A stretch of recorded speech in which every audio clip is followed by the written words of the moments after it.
Os irmãos aqui abram suas Bíblias em Gênesis capítulo 2. Iniciaremos agora a exposição do capítulo 2 deste livro.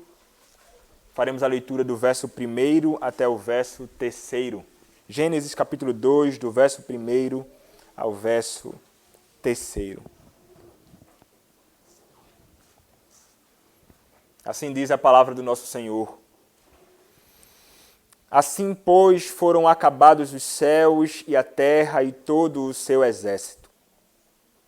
E havendo Deus terminado no dia 7º a sua obra que fizera, descansou nesse dia de toda a sua obra que tinha feito. E abençoou Deus o dia 7º e o santificou, porque nele descansou de toda a obra que como Criador fizera. Amém. Os irmãos podem se assentar.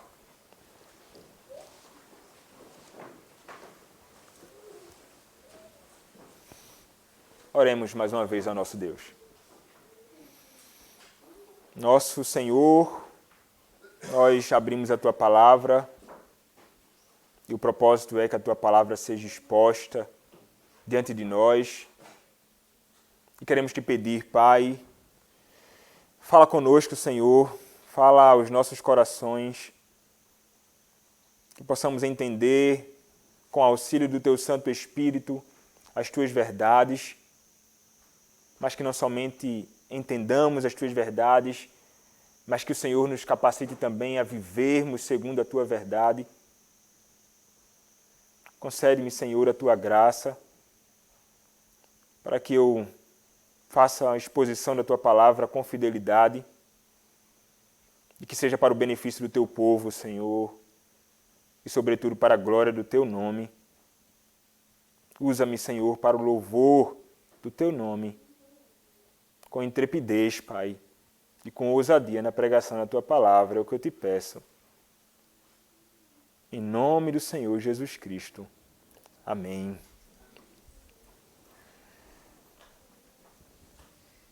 Ter exemplos na nossa caminhada neste mundo é sempre muito bom. E nós temos exemplos muitos. Você certamente tem alguém, alguma pessoa que é para você um exemplo em alguma coisa, e alguma coisa boa, obviamente. Alguém que é um exemplo para você na diligência, no trabalho. Alguém que talvez seja um exemplo para você como um pai no lar, ou como uma dona de casa, ou como uma mãe. Nós temos exemplos muitos de pessoas que nós falamos assim, esta pessoa e esta outra são exemplo para mim. Eu tenho essas pessoas como exemplo para a minha vida. E não é um problema, não, nós termos pessoas como exemplo. Eu, por exemplo, para o ministério pastoral, tem pastores que para mim são um exemplo. Homens que me ensinaram, não somente falando, mas com a vida, a como se deve pastorear uma igreja, a como se deve conduzir o povo do Senhor. Pastores, presbíteros. Aqui, nesta congregação, tenho outros exemplos de homens que muito têm me ensinado. E o Senhor nos abençoa desta forma, e não é um problema, não, termos exemplo. Mas se tem um exemplo perfeito que nós devemos procurar seguir em tudo aquilo que Ele fez e nos deu o exemplo para que sigamos os seus passos, é o próprio Deus. E Ele nos ensinará aqui, pelo exemplo e pela ordenança, o que nós devemos fazer nesta vida, sobretudo neste dia chamado o Dia do Senhor.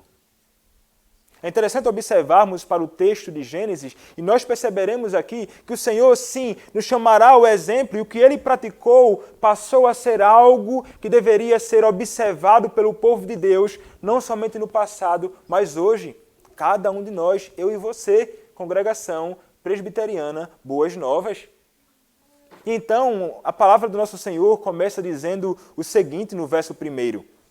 Assim, pois, foram acabados os céus e a terra e todo o seu exército.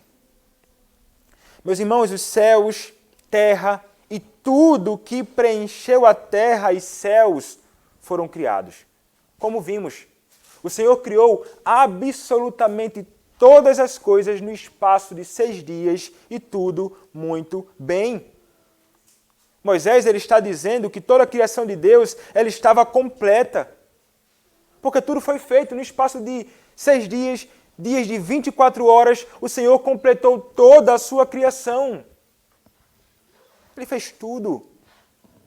Toda a beleza que contemplamos, os céus maravilhosos, tudo, meus irmãos. Criação das mãos do nosso Deus que falava e então tudo passava a existir. E o Senhor criou todas essas coisas e preencheu os céus, a terra, o mar, povoando todos eles. Nós vimos que primeiro o Senhor criava aquilo que seria o ambiente de morada destes seres e então depois ele criou aqueles que haveriam de preencher estes lugares. E é exatamente isso que o texto vai dizer quando Moisés escreve dizendo: assim foram acabados os céus e a terra e todo o seu exército. Porque existem estudiosos que imaginam que quando o texto fala em exército aqui, ele está sugerindo a criação dos anjos. Mas não se trata aqui da criação dos anjos. Quando ele fala em exércitos, parece que a interpretação mais natural aqui e clara é que é uma referência àquilo que povoou os mares, peixes, os céus, aves, a terra, os animais domésticos, os animais selváticos, nós, homens e mulheres. Todo o exército de Deus preenchendo todos esses espaços. Tudo criado por um Deus que é independente, todo-poderoso, que criou os céus e a terra. Então o texto vai dizer: foram acabados os céus e a terra e todo o seu exército. Então o verso 2 vai nos instruir dizendo: e havendo Deus terminado no dia 7º a sua obra que fizera, descansou nesse dia de toda a obra que tinha feito. Então, foram 6 dias, e então no 7º dia ele descansa. Então, tendo criado tudo no espaço de 6 dias, ele cessa. Ele descansou. E é interessante pensarmos, descanso, o Senhor descansou. Nós jamais podemos pensar que quando se fala aqui de descanso relacionado a Deus, estamos falando sobre Deus ter ficado cansado, como algumas pessoas podem imaginar. Olha, o texto diz, o Senhor descansou, logo o Senhor fica cansado. Ele parou, ele não faz nada mais depois que ele criou as coisas. Não. De forma alguma, meus irmãos, nós podemos imaginar algo desta natureza. O ser humano, ele se cansa e precisa de um descanso, de fato. Nós somos finitos, fracos, falhos e necessitamos de descanso, de fato. Mas o Senhor, ele não descansa. O Deus que nós cremos não é um Deus dos deístas, que imaginam que o Senhor criou todas as coisas, então largou a criação de mão e está como que de longe, sem mexer, sem conduzir, sem providenciar, sem levar, sem trazer, de forma nenhuma.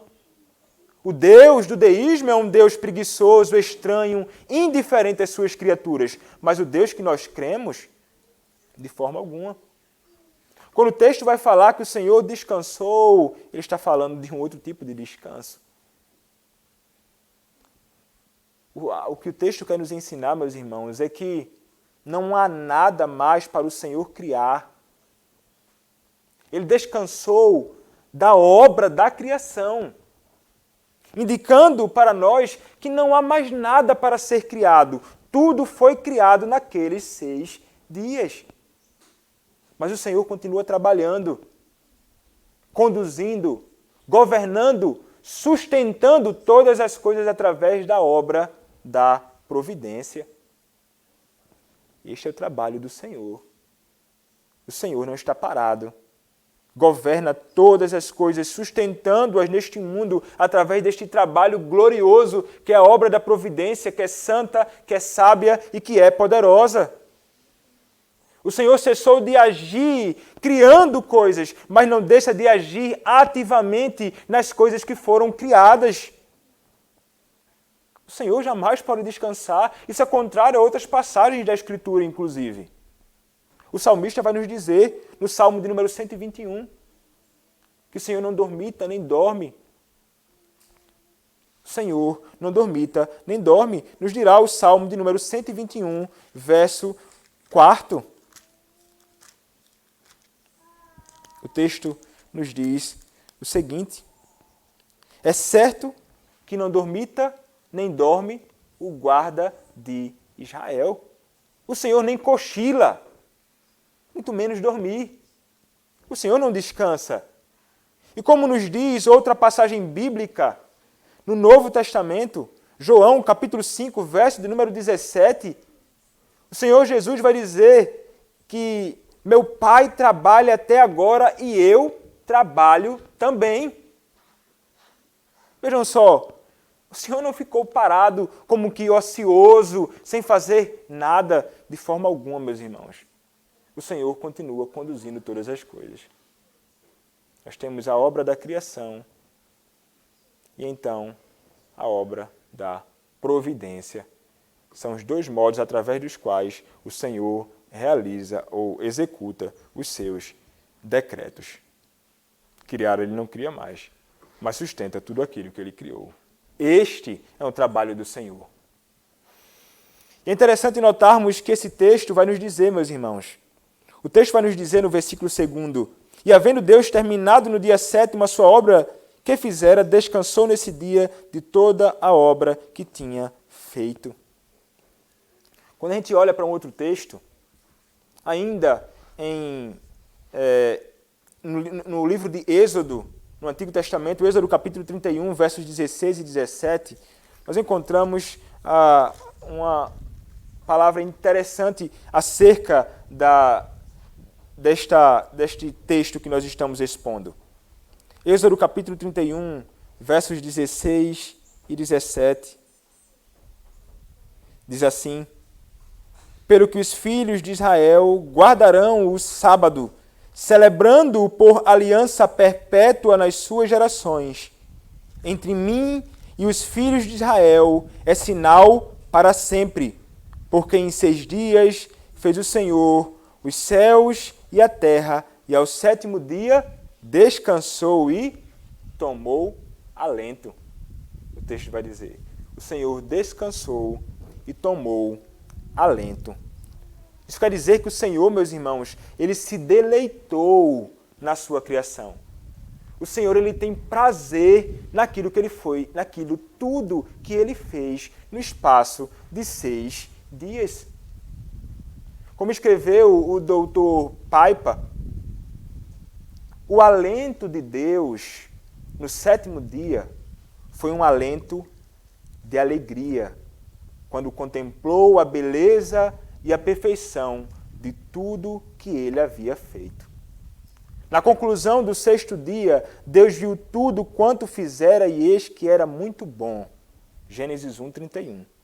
No 7º dia, Deus contemplou o seu trabalho e teve grande satisfação com o que tinha feito. Foi um descanso de contentamento, de contemplação.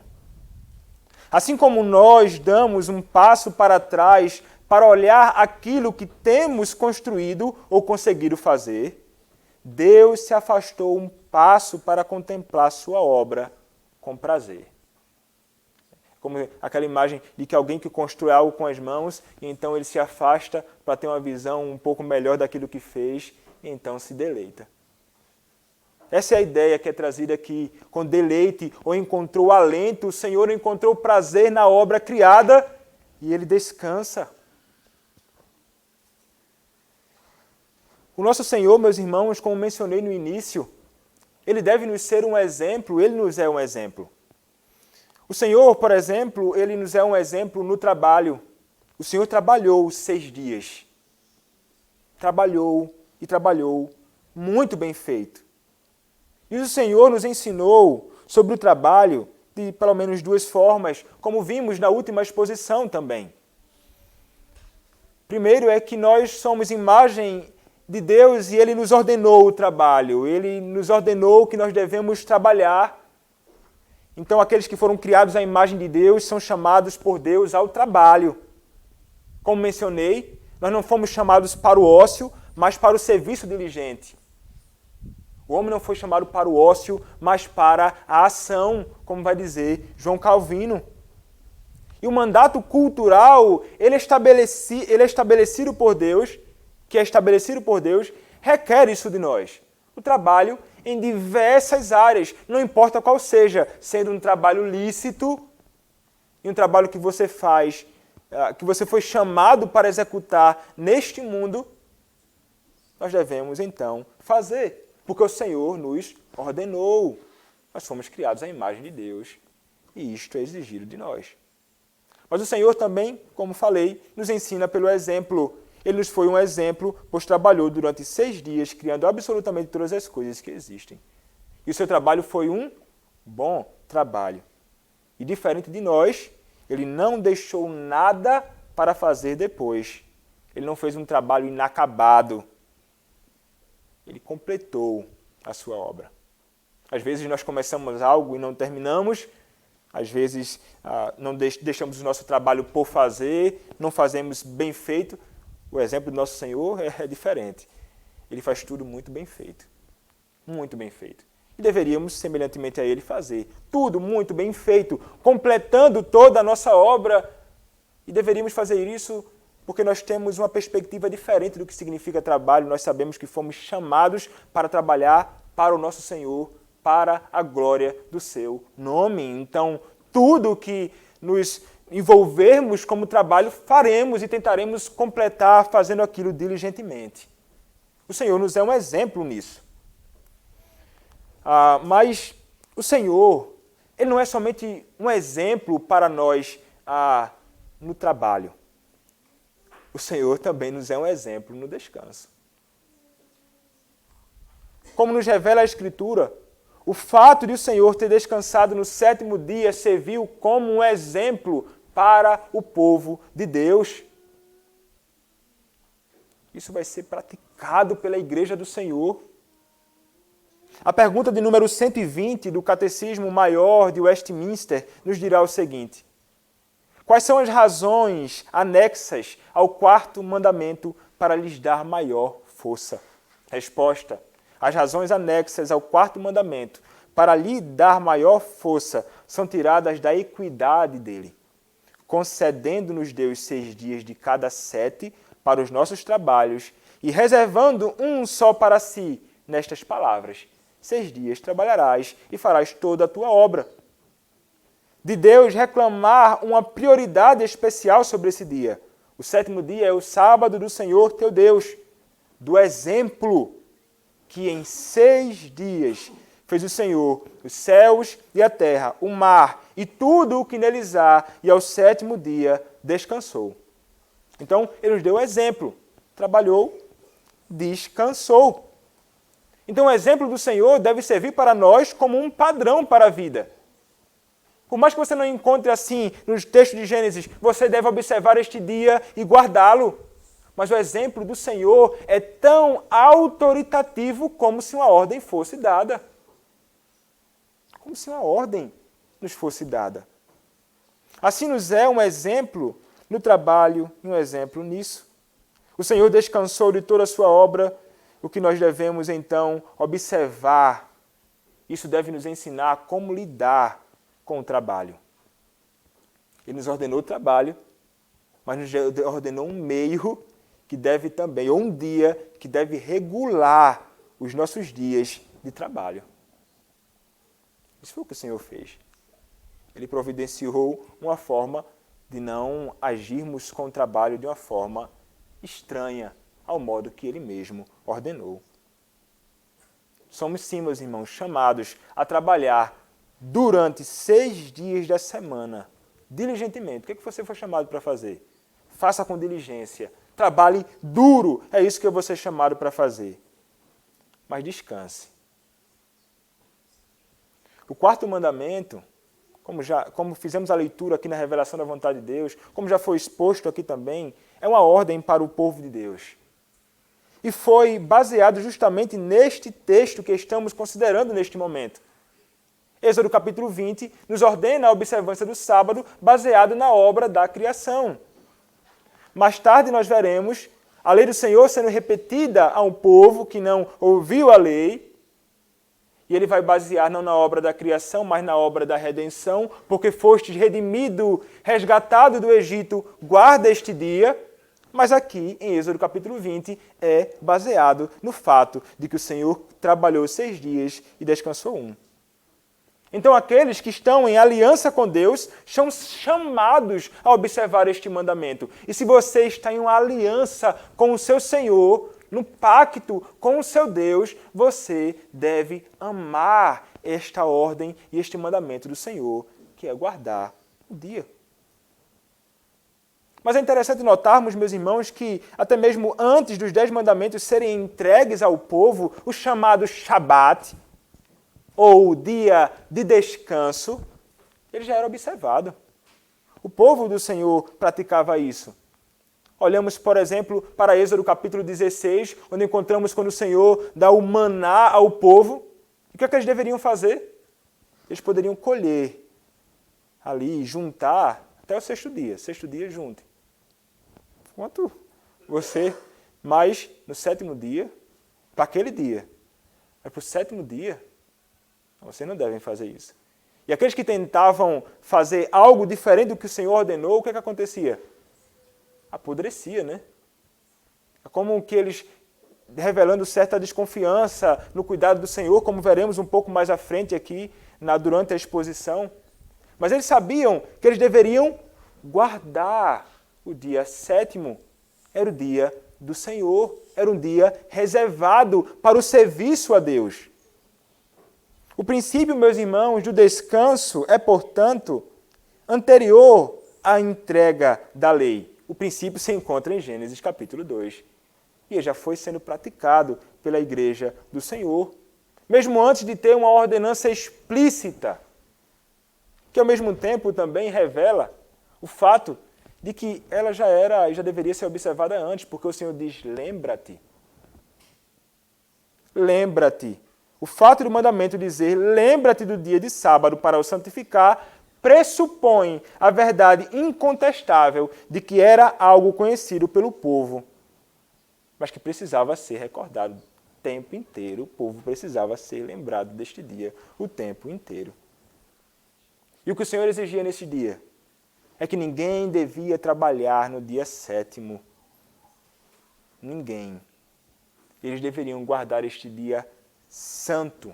Santo para o Senhor.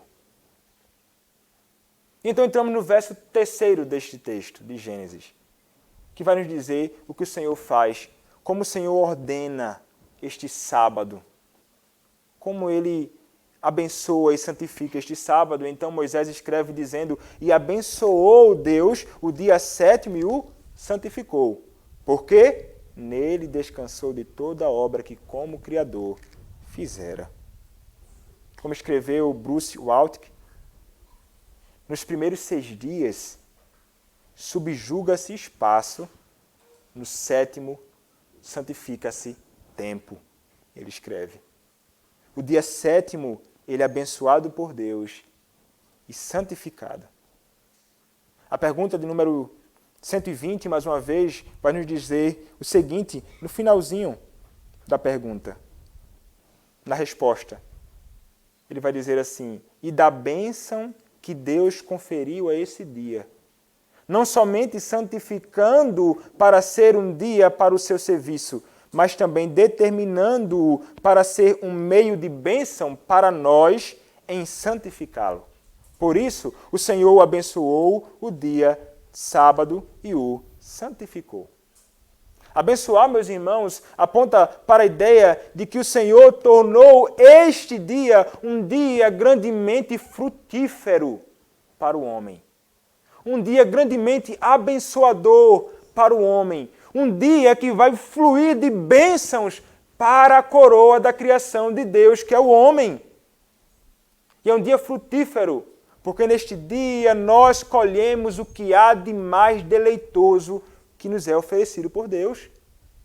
Ele separou o dia sétimo para isto. Ele abençoou para isto. Ele abençoou um dia de descanso. Mas não somente abençoou, o texto vai dizer, santificou. Quando nós pensamos no verbo santificar, nós não podemos deixar de entendê-lo como apontando para a ideia de algo ser separado. É algo que é separado do uso comum. Sim, meus irmãos, o Senhor separou o sétimo dia como um dia separado para a adoração somente. Algumas pessoas vão dizer assim, todo dia é dia do Senhor. Sim, todo dia deve viver para o Senhor, para a glória do Senhor, como um culto ao Senhor. Mas um dia ele separa exclusivamente para a adoração pública a Ele. Por exemplo, quando pensamos, eu já falei sobre este exemplo aqui, quando nós pensamos sobre o pão, aí o vinho, elementos comuns na sociedade. Mas o que acontece de especial? Tem uma ocasião que ele é separado. Tem uma ocasião que estes elementos são separados, eles são santificados para o uso sagrado na adoração pública a Deus, na celebração do sacramento. Da mesma forma quanto ao dia. 7 dias.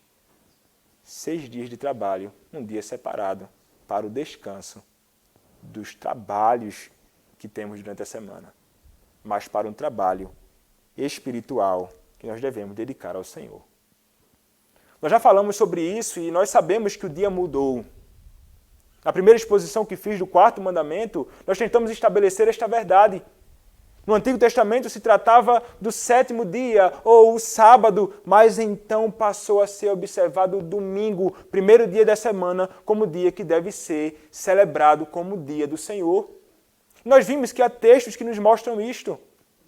Na última livro, em Apocalipse, capítulo 1, verso 10, nós encontramos a igreja do Senhor reunida diante daquele que é o anjo do Senhor, o pastor, lendo a Escritura no domingo, que chama-se lá Dia do Senhor.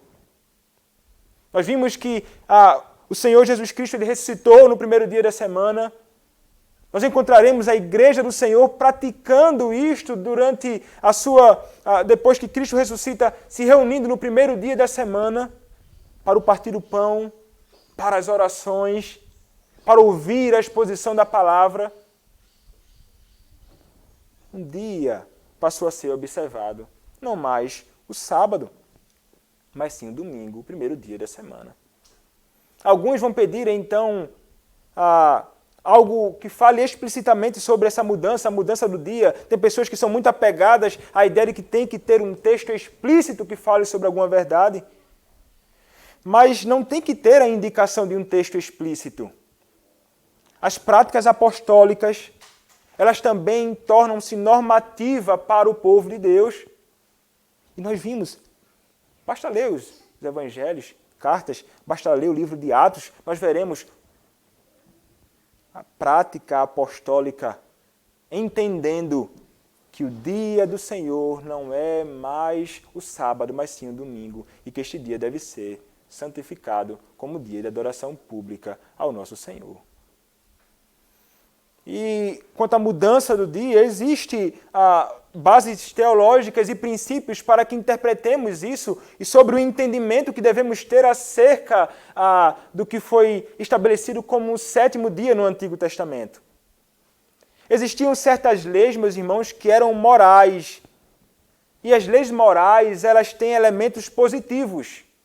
E esses chamados elementos positivos são temporários. Estes elementos, chamados elementos positivos, eles podem mudar. Existe o que algum puritano vai chamar de uma lei positivo-moral. Nós encontramos isso, por exemplo, no 4º mandamento. Uma lei positivo-moral. Certos elementos são unidos à lei moral para que saibamos e para que sejamos instruídos a como observar aquele dia. Então foi estabelecido um princípio moral. Trabalhe 6 dias, descanse 1. Isso é moral. Um dia deve ser separado para adoração exclusiva a Deus. Um princípio positivo foi estabelecido para que saibamos qual dia guardar e como guardar. Se acrescenta no Antigo Testamento o 7º dia. Como mencionei, esse princípio positivo, ele pode ser mudado, mas não o preceito moral. O preceito moral de se descansar um dia entre 7 é perpétuo. Então, como escreve mais uma vez Paipa, quanto ao dia de descanso, a exigência moral é a de se designar um espaço de tempo repetido e regular, exclusivamente para a adoração de Deus. Especificar dia ou período de tempo é uma lei positiva. Mudar esta última não afeta a qualidade característica da primeira, que é moral. Assim, Deus pode mudar o dia e, na verdade, mudou. Nós nos reunimos hoje, no primeiro dia da semana, e temos base bíblica, teológica, histórica para isto. É interessante como a Confissão de Fé de Westminster, ela vai falar sobre o dia do Senhor, e nós fizemos a leitura disto aqui.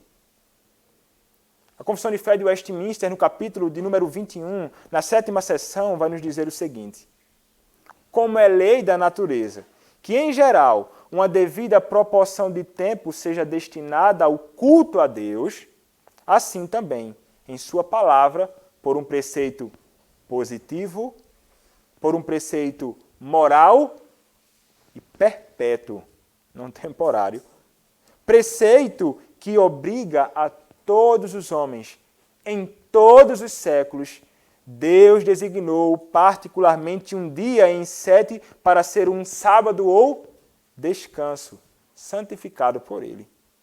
Desde o princípio do mundo até a ressurreição de Cristo, esse dia foi o último dia da semana e desde a ressurreição de Cristo foi mudado para o primeiro dia da semana, dia que na Escritura é chamado domingo ou dia do Senhor e que há de continuar até ao fim do mundo como sábado cristão. É justamente este dia aqui que nós estamos reunidos para adoração pública ao Senhor. O dia mudou, mas o dever moral jamais. Então Paipa continua escrevendo dizendo assim: juntamente com o trabalho que nos é ensinado em Gênesis capítulo 1, verso 24, Gênesis capítulo 2, verso 15, e o casamento, em Gênesis capítulo 2, do verso 18 ao 25, Deus instituiu o sábado, pense aqui, o domingo, o dia do Senhor, para governar a vida de toda a humanidade. Assim como são permanentes as ordenanças do trabalho e do casamento, assim é a ordenança do sábado. Assim como são e devem permanecer a ordenança do trabalho e do casamento, assim também a ordenança de se observar um dia para o culto público ao Senhor. Este é o dia do Senhor, o domingo, o primeiro dia da semana. E este dia, meus irmãos, nós somos chamados para santificar. Esse dia deve ser santificado por todos nós, por todo o povo de Deus. E a confissão de fé que lemos nos instruirá também um pouco sobre isso e nos dirá, na seção número 8 da Confissão de Fé de Westminster, capítulo 21, este sábado é santificado ao Senhor. Quando? Quando os homens, tendo devidamente preparado o seu coração e de antemão ordenado os seus negócios ordinários, o trabalho, não só guardam durante todo o dia, como algumas pessoas imaginam, não. Teve culto agora de manhã, acabou o culto. Então eu posso fazer compras, eu posso sair para recrear, para passear, para trabalhar. O dia do Senhor não é somente aqui no culto. É um dia inteiro de 24 horas. Um santo descanso das suas obras. palavras e pensamentos a respeito de quê? De seus empregos seculares e das suas recreações.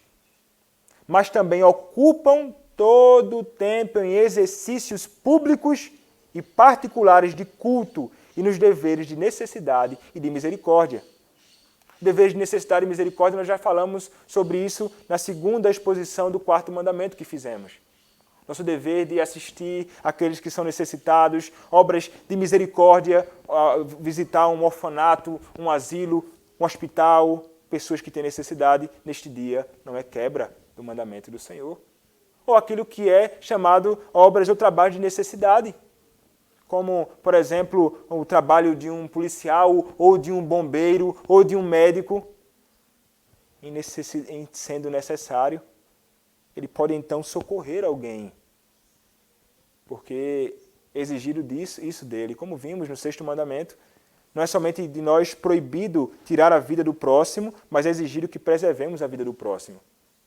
Se o médico diz, não vou salvar ninguém, eu não vou salvar essa pessoa que está morrendo aqui na minha frente agora, fui chamado agora para socorrer ela, e eu não vou fazer isso porque o quarto mandamento diz, não deve trabalhar nesse dia, ele está quebrando o outro mandamento.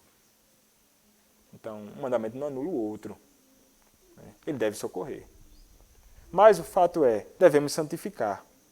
Então, diferente dos outros dias em que dedicamos o dia de trabalho para o qual fomos chamados, e que nós somos envolvidos também em reuniões da igreja e demais coisas que envolvem a nossa fé durante a semana, o dia do Senhor é o dia que cessaremos esse nosso trabalho a fim de dedicarmos apenas a um santo repouso. Neste dia, para que observemos devidamente este dia, o Senhor requer de nós que nos afastemos de recreações que são lícitas em outros dias. E não há problema nenhum, não, em se recrear, levar a criança para, como fazem aqui, com frequência, tomar um banho de rio e estar ali se divertindo, brincando, correndo para um lado, correndo para o outro. E pessoas na cidade levam para outros lugares para as crianças a se divertirem, sei lá, no shopping, num parque de diversões e coisa dessa natureza. Cada um tem sua forma de se divertir. Mas são recreações, vai dizer assim, não, este não é um dia para recreações. Este é um dia para culto. É um dia para adoração pública a Deus. Porque estas coisas, por mais que lícitas, trabalho lícito, ordenado por Deus, recreações, devemos desfrutar disto. Mas neste dia, meus irmãos, torna-se uma prática pecaminosa. Neste dia nós transgredimos a lei do Senhor quando praticamos tais coisas. Uma vez que vai de encontro ao que Deus estabeleceu para a correta observação do dia do Senhor. Observação do dia do Senhor. E é interessante quando nós olhamos para o catecismo, porque ele vai colocar, para a confissão, ele vai colocar do culto religioso e o dia do Senhor juntos. O entendimento deles, meus irmãos, é que o dia do Senhor está atrelado de modo inseparável ao culto público a Deus. Culto a Deus, de verdade, é o culto que prestamos no domingo. Por essa razão, em alguns lugares, chamam, alguém pode olhar e pensar assim, não, isso está preocupado com palavras. Mas chama assim, reunião de oração e doutrina. Reunião dos jovens ou coisa parecida. Não se chama culto de oração e doutrina. Culto dos jovens. Porque quando a gente começa a usar essa palavra para tudo, o significado teológico que essa palavra carrega, ele é fragmentado mesmo. É fragmentado. Culto é isto aqui que nós estamos praticando hoje. Um Senhor que nos chama com santa vocação, com os elementos que Ele ordenou para a adoração pública, com o ministro do Evangelho, expondo a palavra, com o povo do Senhor reunido, todos juntos, fisicamente. Fisicamente. Mas porque agora tudo é culto, até mesmo aquilo que é online é culto. Culto online, não. Isso é estranho à Escritura, a natureza do culto público a Deus. Culto de oração. Então, as pessoas quando começam a confundir isso, começam a pegar aquilo que é elemento do culto público a Deus e começam a transportar para outras ocasiões. Eu já vi isso. Eu já vi isso até no seminário. Quando, durante um dia da semana, estão os seminaristas reunidos. Então, os pastores estão lá. Quando você menos espera, tem uma mesa posta, os elementos da ceia. Aí você olha assim, como assim, ceia aqui? Mas hoje é sexta-feira. Segundo a Escritura, segundo o padrão que nos é relatado, não era no dia do Senhor, no domingo, no culto público que isso era celebrado. E deve ser celebrado porque é um elemento do culto público a Deus. É porque as pessoas começam a confundir o dia, então agora tudo é culto, então os elementos que são próprios do culto a Deus no dia do Senhor em específico são transportados para outras ocasiões. Então estávamos lá, ceia do Senhor e ainda cantando um hino que diz, para este dia reservado. É um hino que vai cantar sobre a adoração pública do povo num dia que é reservado. E qual dia é reservado? É o domingo. Estão cantando um hino até no dia errado, para o dia errado, o elemento no dia errado, chamando com nome equivocado. Não, culto é isto, meus irmãos. Neste dia santo, que foi separado exatamente e sobretudo para este dever público que nós devemos nos engajar. Porque somos chamados a nos engajar em serviço público a Deus e também particulares. O domingo, então, é um dia estabelecido para isso. Não cabe ao homem determinar qual dia deve ser adorado mais ao próprio Senhor. Nós não somos senhores do tempo nem do dia. É Ele quem estabelece e nós devemos, então, estar satisfeitos com aquilo que Ele estabeleceu. E devemos fazer o que fomos chamados para fazer com muito zelo, conservando assim este dia santo. Meus irmãos, este dia é uma verdadeira feira da alma, como chamavam os puritanos.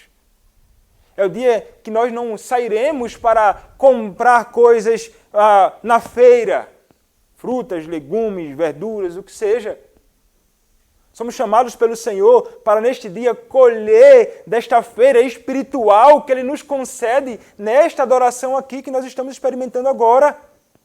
É aqui que Ele nos abençoa. É isto que nós iremos colher. É isto que nós queremos abraçar, levar para nós, colocar no nosso coração. Alimentando não o nosso corpo necessariamente, mas a nossa alma. Este é o dia da feira da alma.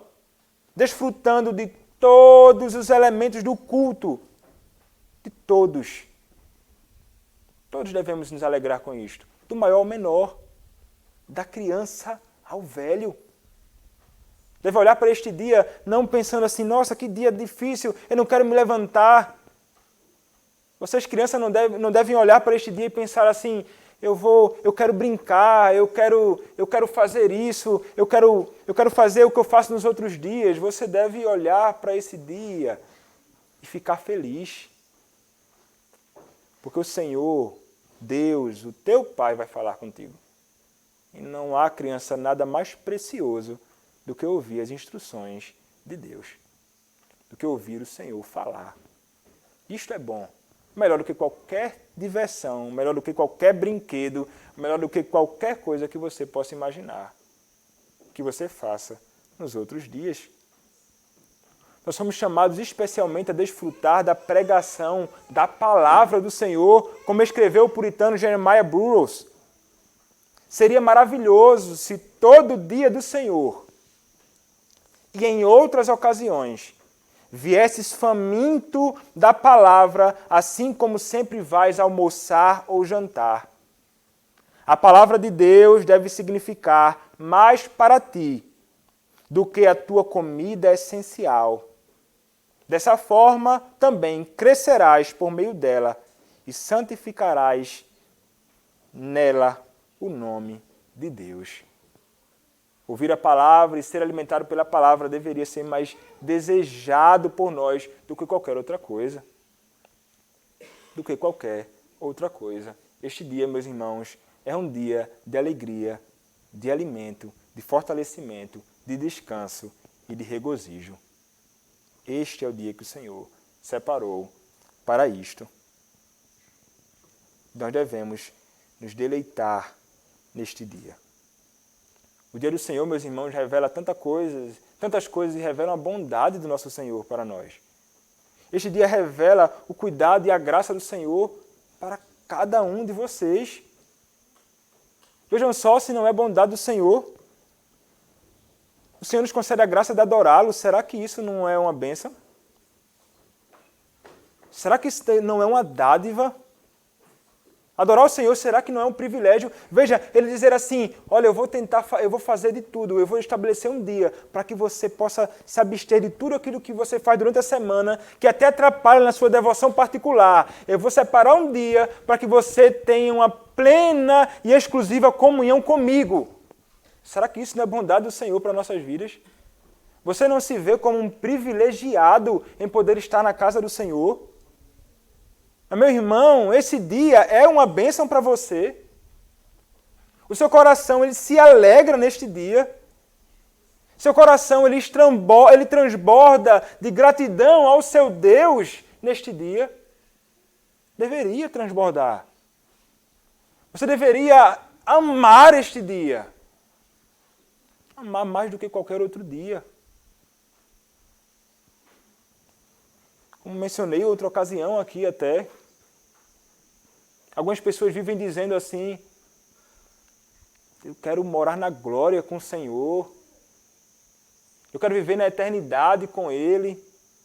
Nossa, o que eu mais desejo é isso, Maranata, ora vem, Senhor Jesus, e coisas desta natureza. Mas abre a boca para falar isto, mas não tem deleite neste dia. Que é uma representação ainda pequena comparada àquilo que experimentaremos na glória, que será um dia do Senhor eterno. Se não tem deleite num dia, como pode abrir a boca para dizer que se deleitará e se alegrará durante uma eternidade no serviço a Deus? Não, meu irmão, se nós não temos alegria neste dia, não devemos abrir a boca para dizer que desejamos com alegria e grande expectativa o grande retorno do nosso Deus. Então você é chamado a se alegrar, ame. O Senhor te dá razões muitas para isto. Muitas. Este é um dia diferenciado. Este é um dia todo especial. A observação diligente deste dia, como deve ser observado, meus irmãos, faz uma diferença. Uma diferença entre nós e a criação, as demais criaturas de Deus, uma diferença de você que é povo de Deus e aquele que é ímpio. O ímpio, ele não ama este dia. O ímpio, ele não tem deleite e alegria neste dia. O ímpio não observa este dia como deve ser observado, mas nós deveria ficar evidente. Qual dia? Não, eu não vou chamar fulano, cicrano para sair, para trabalhar, para fazer isso ou aquilo, porque ele é um homem que ele diz que no domingo ele deve ir para a igreja com a família dele. E ele não negocia isso, não. Ele adora, ele ama o seu Senhor, ele vai à casa do seu Deus no dia do Senhor. Deveria ser uma marca em nós, né? As pessoas deveriam saber que nós, todo domingo, estamos na casa do nosso Senhor para adorar o seu nome. E todos nós somos chamados a não somente ir, mas também ser pessoas que permitem que outras pessoas possam ir à casa do Senhor. É interessante que a pergunta de número 118 do Catecismo Maior de Westminster vai dizer o seguinte: porque o mandamento de guardar o dia do Senhor, o domingo, é mais especialmente dirigido aos chefes de família e a outros superiores.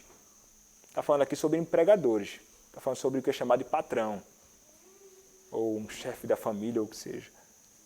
Resposta: o mandamento de guardar o dia do Senhor, domingo, é dirigido mais especialmente aos chefes de família e a outros superiores, porque estes são obrigados não somente a guardar este dia por si mesmos, mas a fazer que seja observado por todos os que estão sob o seu cuidado.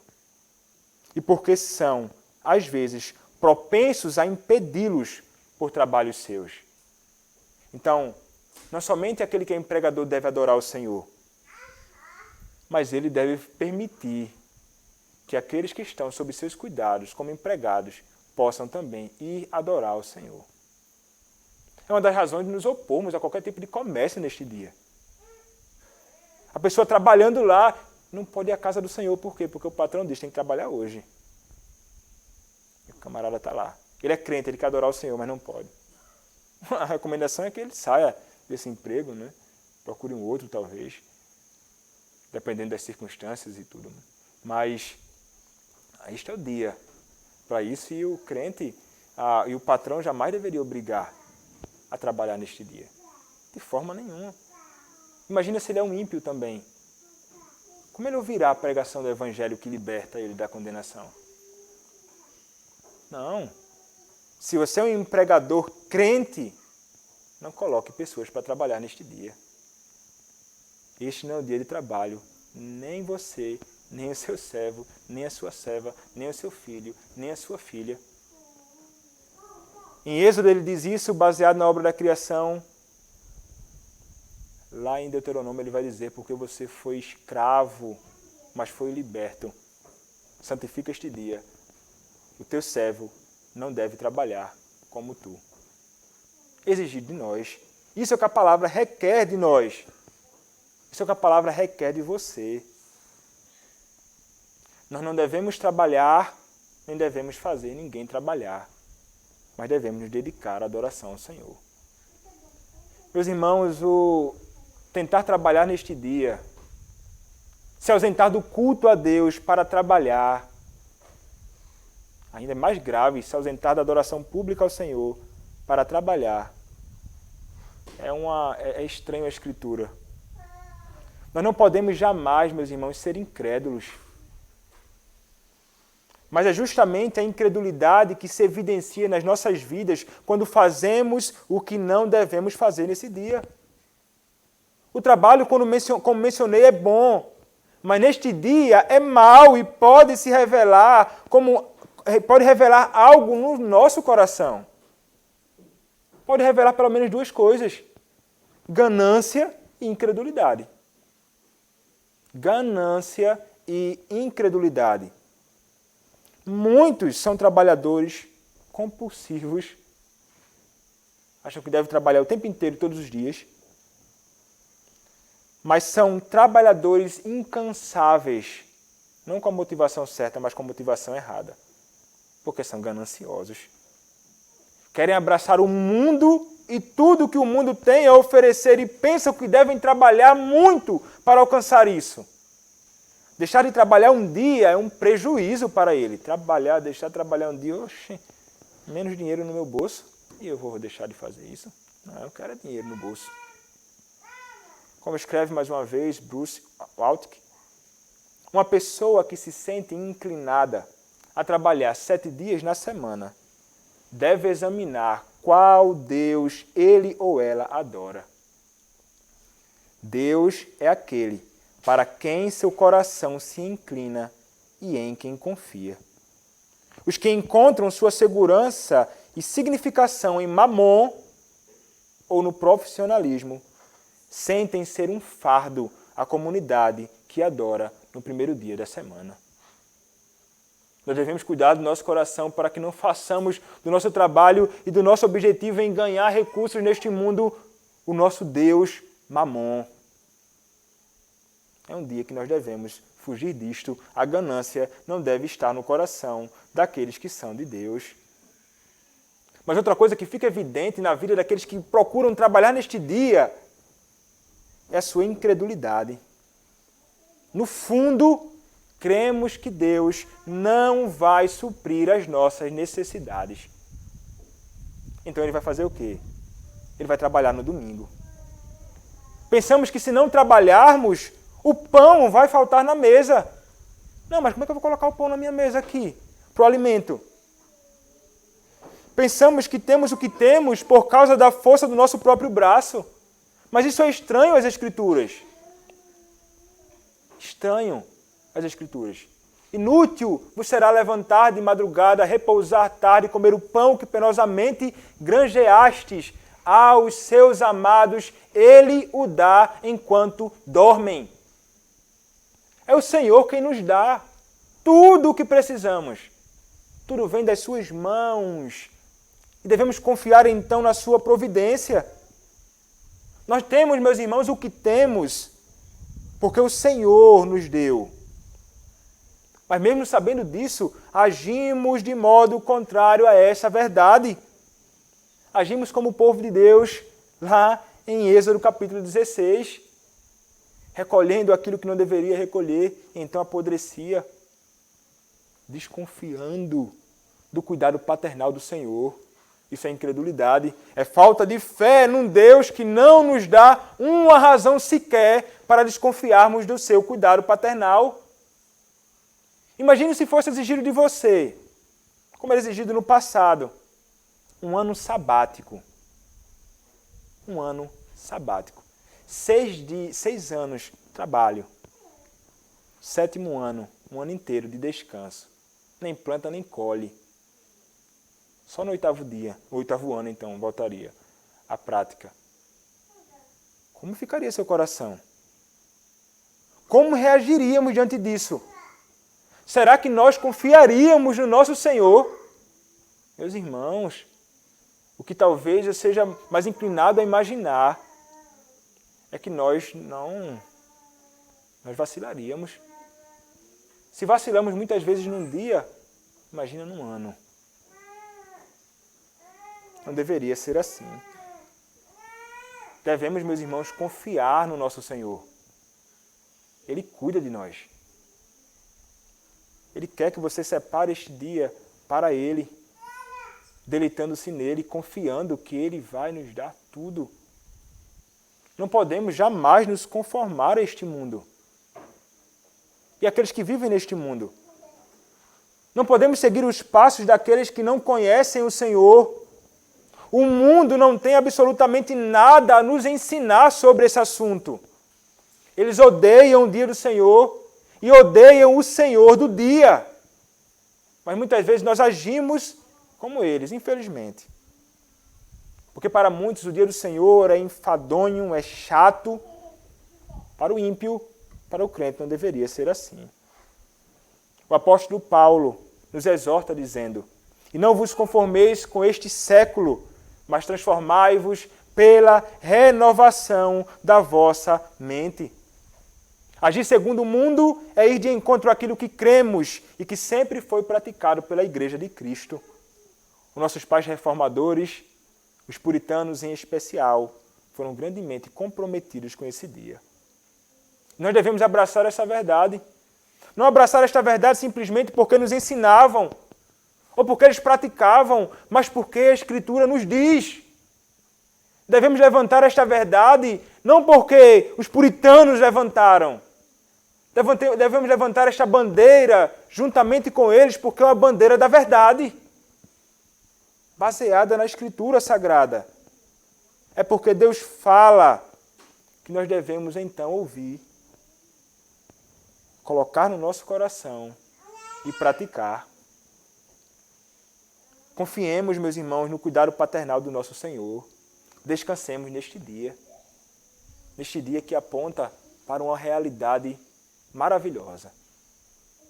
Nós devemos nos preparar neste dia, para este dia abençoado e santificado. E devemos nos preparar para esse dia abençoado e santificado, como devemos nos preparar para o grande e glorioso dia. Este dia que desfrutamos aponta para o grande dia do Senhor eterno, para o qual nós estamos caminhando e estamos aguardando. Hebreus capítulo 4, do verso 1 ao verso 10, vai nos ensinar sobre o descanso de Deus que está relacionado ao descanso eterno que o Senhor tem preparado para cada um de nós. Para o descanso eterno que o Senhor tem preparado para cada um de nós. Hebreus capítulo 4, verso 1 a 10 diz: temamos, portanto, que sendo-nos deixada a promessa de entrar no descanso de Deus, suceda parecer que algum de vós tenha falhado, porque também a nós foram anunciadas as boas novas, como se deu com eles.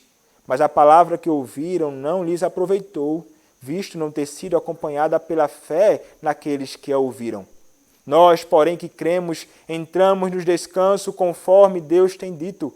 Assim jurei na minha ira, não entrarão no meu descanso.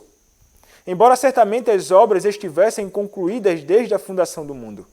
Porque em certo lugar, assim disse, no tocante ao sétimo dia, e descansou Deus no sétimo dia de todas as obras que fizera, e novamente no mesmo lugar, não entrarão no meu descanso. Visto, portanto, que resta entrarem alguns nele e que, por causa da desobediência, não entraram aqueles aos quais anteriormente foram anunciadas as boas novas. De novo, determina certo dia, hoje, falando por Davi, muito tempo depois, segundo antes fora declarado. Hoje, se ouvirdes a sua voz, não endureçais o vosso coração. Ora, se Josué lhes houvesse dado descanso, não falaria posteriormente a respeito de outro dia. Portanto, resta um repouso para o povo de Deus. Porque aquele que entrou no descanso de Deus, também ele mesmo descansou de suas obras, como Deus das suas. Como Deus das suas. Meus irmãos, este é o dia do Senhor. E para concluir, como escreveu John Payne, o dia do Senhor nos concede a antevisão do nosso descanso celestial. Quando deixamos de lado nossos labores terrenos, o antegozo do grande banquete de casamento, quando nos aproximamos da mesa do Senhor, e a vivência antecipatória e prospectiva da eterna comunhão com Deus e seu povo glorificado. Tudo isso ocorre quando passamos os domingos exercitando a nossa fé em Cristo no contexto do culto público e participando o dia inteiro da comunhão amorosa entre os crentes centrada em Deus. Nosso Pai Celestial o planejou para nos conceder o descanso adequado e para repor o foco do nosso coração em nossa máxima prioridade, a saber, no próprio Deus. O nosso foco deve estar no nosso Deus, sobretudo neste dia. Que o Senhor, meus irmãos, nos ensine a amar este dia santo, abençoado e santificado por Deus, para o nosso benefício e que deve ser observado para a glória do nosso Criador. Amém. Oremos ao nosso Deus. Nosso amado Senhor, te damos graças, Pai, por Tua palavra. Te damos graças, Senhor, porque o Senhor nos instrui. O Senhor nos instrui a como devemos viver neste mundo. E o Senhor nos ensina que devemos amar o Senhor. E revelamos que amamos o Senhor também amando o Teu dia. Que amemos, Pai, o Teu dia verdadeiramente. E que nos deleitemos aqui. Aqui, ó Deus, há delícias. Aqui temos um encontro com o Senhor. Adoramos a Ti, juntamente com Cristo, que cantam os salmos com o Teu povo, no meio da congregação dos santos. Que privilégio o nosso. Como é bom, Senhor, adorar a Ti. Que amemos, Pai, tudo isto, ser com o Teu povo. Perdoa-nos por todas as vezes que negligenciamos isto. Por todas as vezes, Pai, que negociamos este Teu dia santo. Ajuda-nos, Senhor. É o que te pedimos. Em nome de Cristo Jesus. Amém.